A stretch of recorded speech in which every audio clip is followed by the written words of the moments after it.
Hello guys, in this video, I will show you how to use Chamet on your iPhone.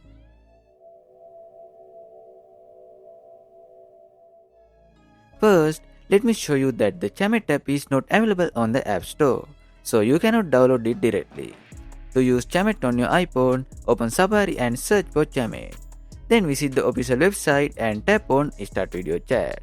After that, Safari will open the Chamet web app.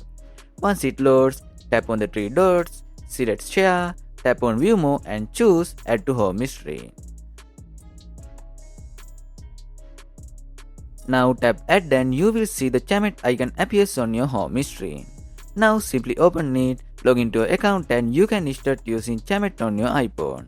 Chamet web app works really well. I hope this video helped you. If it did, don't forget to like this video and subscribe to the channel. Thanks for watching.